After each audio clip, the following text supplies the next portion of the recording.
Hello everybody and welcome, I am Bricker Boom, and we're going to be doing the first of two runs that were requested in the ACLU charity that I did to help out the Hordequarters channel, link listed below. I'm very thankful to have been asked to be part of this, especially given a channel my size, but because of some of the donation goals we reached, we were given the challenge run of beating Pokemon FireRed with only a Lickitung as requested by Syteal, link also listed below. Lickitung is an interesting Pokemon, as is most normal types. Lickitung has a massive move pool, but his biggest stat is definitely in HP, and not so much in physical attack, and certainly not in speed. Normal types are typically pretty fun given their massive move pool, but just like most normal type Pokemon, and especially ones that aren't meant to be found at this low of a level, we start off with a rather poor moveset. We start off with Lick, a 20 power move that holds a chance to paralyze. Now, this move is both good and bad for us. It's good because it's a ghost type, and ironically enough, that's also what's bad for us. Thankfully, for this particular battle, we can still hit the rival, and we do manage to paralyze it from the first lick and crit the next. Once again, I didn't think that it necessarily mattered which final form the rival ended up with, given the fact that we could learn anything to counter it. But with this battle, it's a bit of a slugfest, and thankfully the rival's paralyzed repeatedly to allow us to take it out. Now, here's the issue, and that's that we can't hit the Pokemon leading up to Viridian Forest that we normally do a little bit of training on. Double, unfortunately, due to the move being as weak as it is, when we do finally make it to Viridian Forest, we're not doing a lot of damage, and by that I mean we're getting knocked out a lot. Before, when I did a run and only had Constrict, it was bad. This is on par, if not worse than that. It takes about an hour before we're able to make it through the forest and get to Brock. Some of this time was spent leveling up on wild Pokemon because unfortunately at such a low level, our damage output isn't great. Eventually though, we do make it to Brock and, well, let's see how that goes. When we first go up against Brock, we're at level 18 because it took forever to get past the junior trainer. We now have Knockoff, and that lets us take out Geodude in 3 turns as it spends most time defense curling. After that, Onix is out and misses as we lick for pitiful damage, hoping to paralyze it, at least to slow it down, or buy us a little bit of time. We swap to Supersonic and then go back to licking as it smacks itself, thankfully. From there, we just go ahead and abandon the lick strategy and move to Knockoff to do more damage as Onix snaps out of confusion and uses Bind. Knockoff is doing good damage, and we do end up taking it out with a little under half our full HP to win the first battle. From here, we can go ahead and make our way to the route right after Pewter City. Like in previous runs, due to our moveset, or lack thereof, we are over-leveled. We can basically steamroll our way through things, and I have to admit, I'm excited to get to about the halfway point of the game, mostly because at that point, there's a lot of move variety that we can have, and I want to see how we do when we have a better stab move, a few special moves, mostly for coverage purposes. But there is a lot of game to go, and we need to see how we do with the next bout of battles. Try saying that 5 times fast. Since we have a Dark-type move, Misty is the first one that we try to go ahead and go up against. With Staryu, we land a hard Mega Punch, get hit with Water Pulse, then knock it out. We get hit by Starmie's Water Pulse and deliver 2 hard Mega Punches, before a 3rd Water Pulse ultimately takes us out. We try again, and the beginning of the battle basically starts the same, but when Starmie comes out, we use Lick and paralyze it.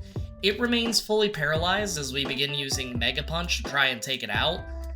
There's a bit of a stall battle between Starmie using Recover and Misty using a potion, but eventually we win the war and take it out to win the second badge. From there, we're able to go ahead and go fight against the rival right before the bridge, and he opens with Pidgeotto, who uses Gust.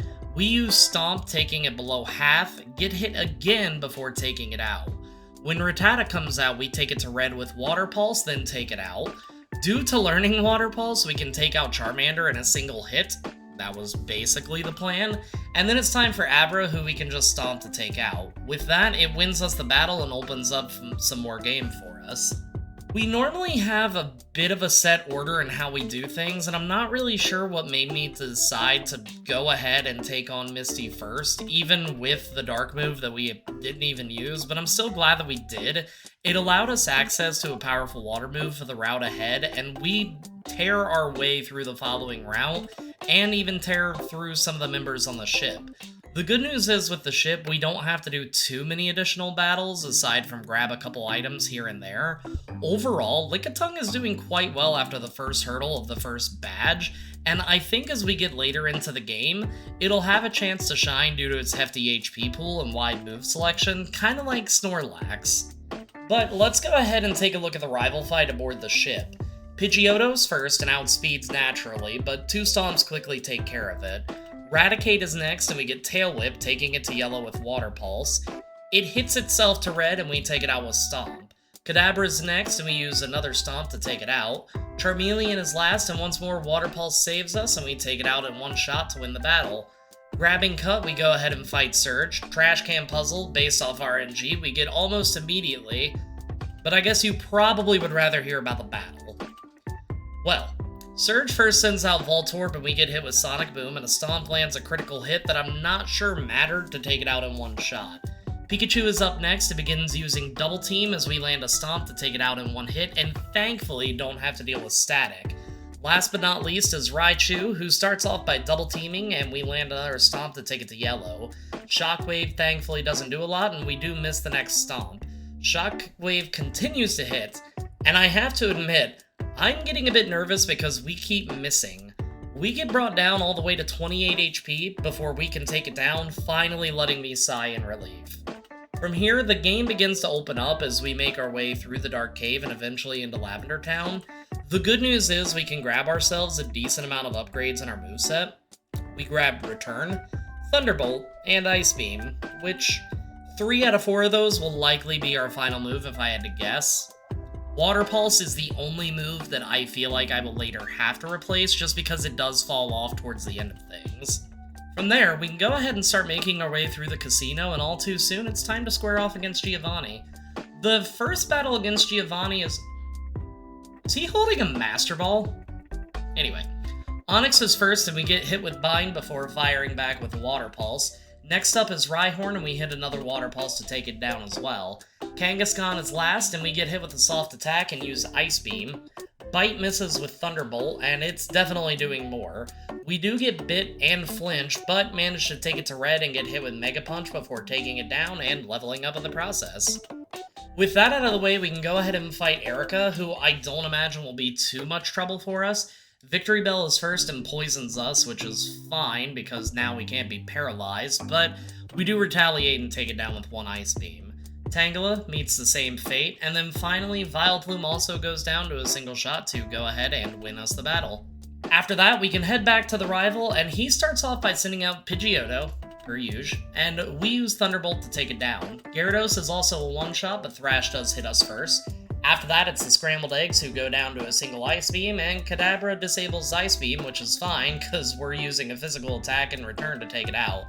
Last up is Charmeleon and hits us with Ember before we take it down to win the battle.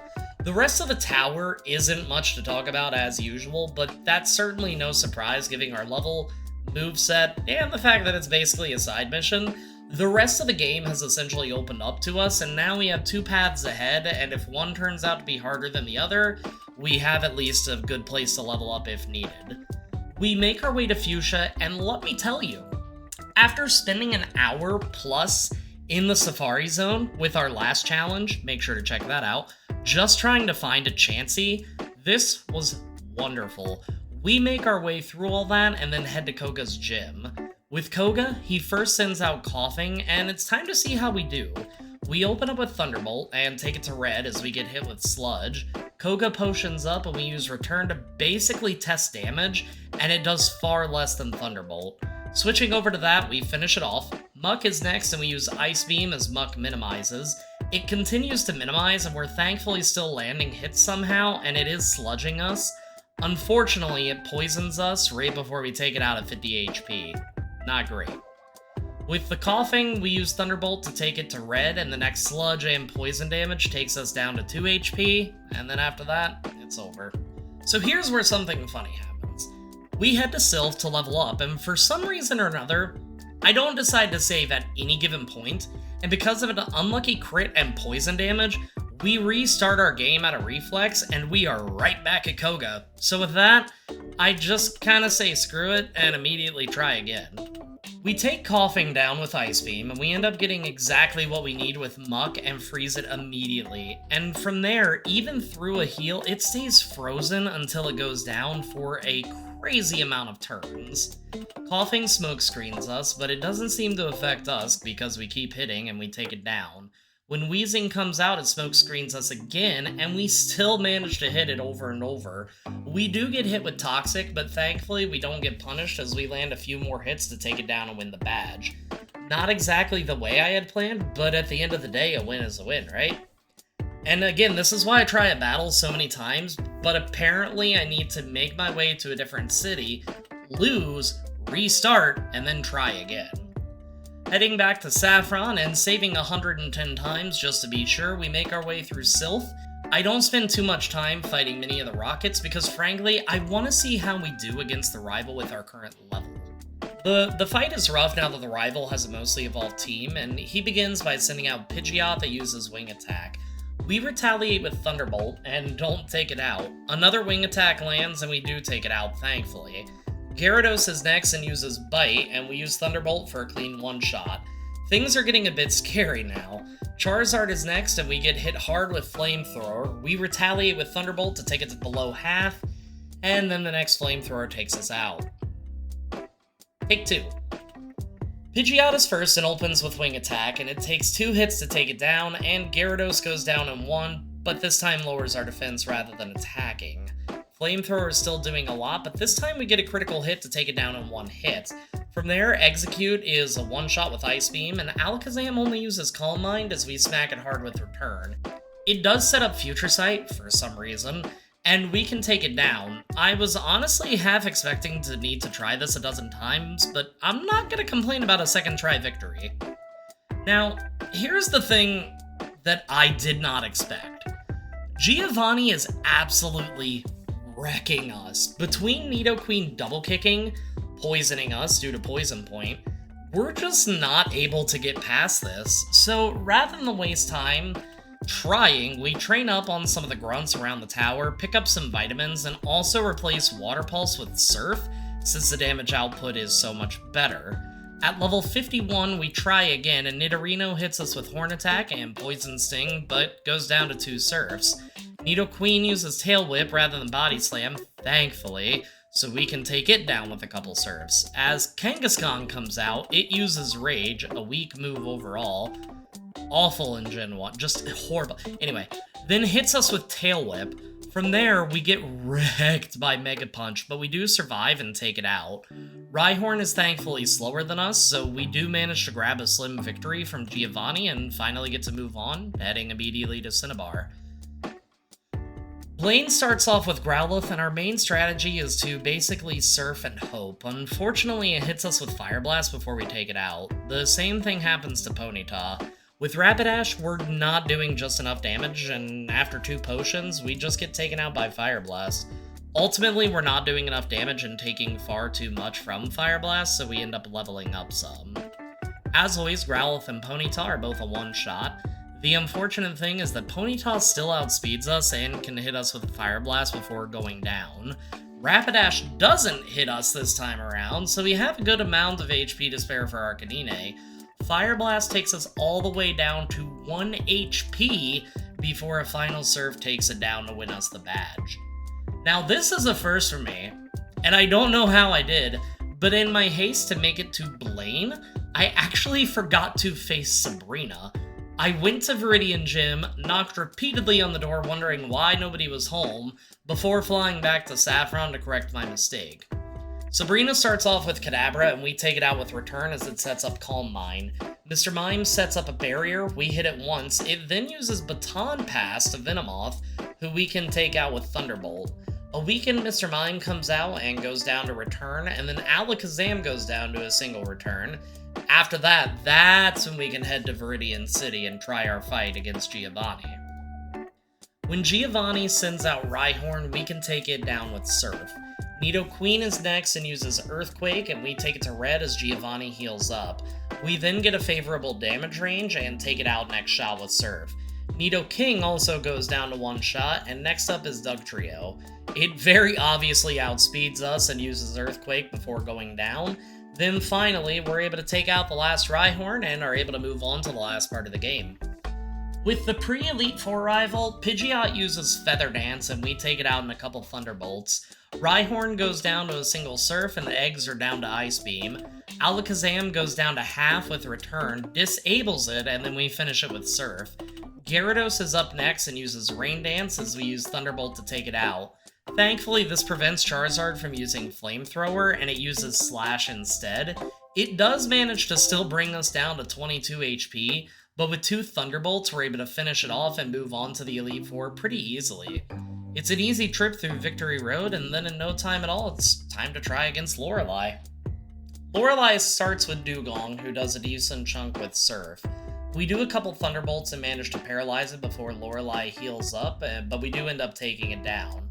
Cloyster is always an easy down as long as you have a special move, and Slowbro is out and uses Amnesia, and then hits us hard with Surf.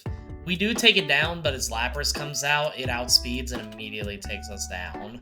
It takes us dozens of attempts, and as we level up, we're actually doing worse, because as we level up, the Dugong that sometimes use Safeguard, sometimes use Surf, completely abandons Safeguard and just straight up attacks.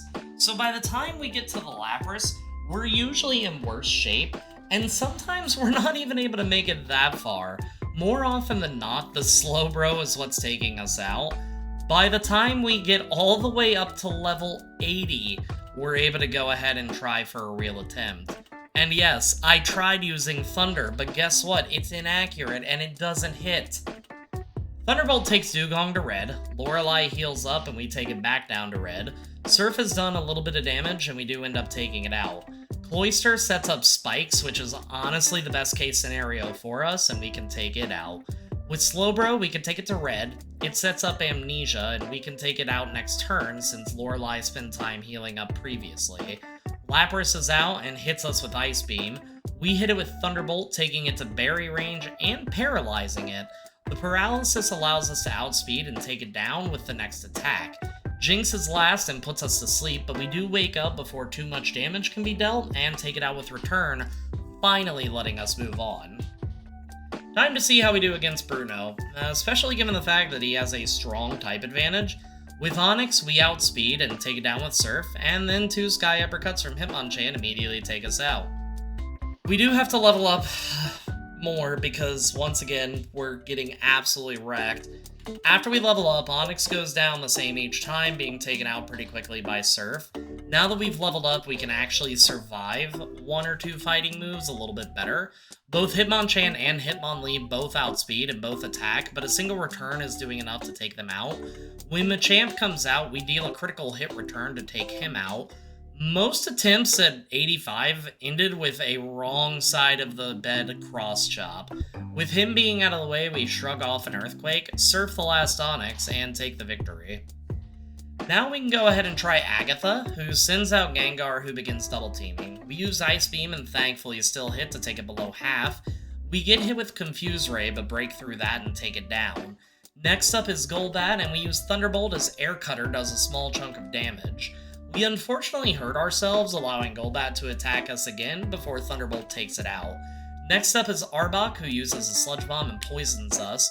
We do end up freezing it, but the poison damage and next Sludge Bomb are enough to take us down. It does take a few attempts until the luck lines up for us a little bit better. The Gengar fight always goes the same, assuming that we're lucky enough to hit. This time, however, Golbat doesn't crit first of all, and we do crit, so we take it down. Arbok is next and misses Screech, so we can take it to yellow. Sludge Bomb does hit hard and poisons us, but we do take it down. With Gengar, we use Ice Beam, it uses Sludge Bomb, then it uses another Sludge Bomb, and we take it out with Thunderbolt. When Haunter comes out, I'm seeing this attempt go down the drain, but for whatever reason, it only uses Mean Look, so we can take it down, win the battle, and move on to Lance. With Lance, we actually have a perfect moveset, so let's see how we do with our first attempt. Gyarados is first, and we get hit with Dragon Rage as we hit it with Thunderbolt to take it out in one shot. Aerodactyl outspeeds and uses Ancient Power, and thankfully doesn't get an Omni Boost as we take it down with a single Ice Beam. From there, Dragonite uses Outrage, and we easily shrug it off using Ice Beam to take it out. Dragonair uses Safeguard, which allows us to knock it out. And then the last Dragonair uses Thunder Wave, which we thankfully break past and manage to take it down as well, winning us the Elite Four and a first try victory against Lance. With the final rival, we use Thunderbolt to take down Pidgeot in one hit. After that, Alakazam comes out and sets up Reflect as we use Return. We take it down below half as it hits us with Psychic as we land a second Return to take it out. Executor is out and misses Sleep Powder, so thankfully we can take it out with one Ice Beam. Rhydon is the one that we actually do outspeed, and we take it out with a Surf. Gyarados uses Dragon Rage, and we use Thunderbolt for another easy one-shot. Charizard is last and uses Fire Blast to take us all the way down to 48 HP, but we end up hitting Thunder to take it to red, and the berry heals up. The next Fire Blast misses, and we hit another Thunderbolt to take it down and win the challenge. As a whole, this challenge was a lot of fun, so thank you for recommending it to me. If you haven't, make sure to check out the people that I've been mentioning in challenge runs on Twitch, and make sure to tell them I sent you, because I want people, especially at this stage of being a content creator, it's so important to make sure that you have everybody's back as best as you can, and whether I get a raid on Twitch of 1 or 100 people, I'm gonna be just as thankful that somebody took the time out of their day to think about me.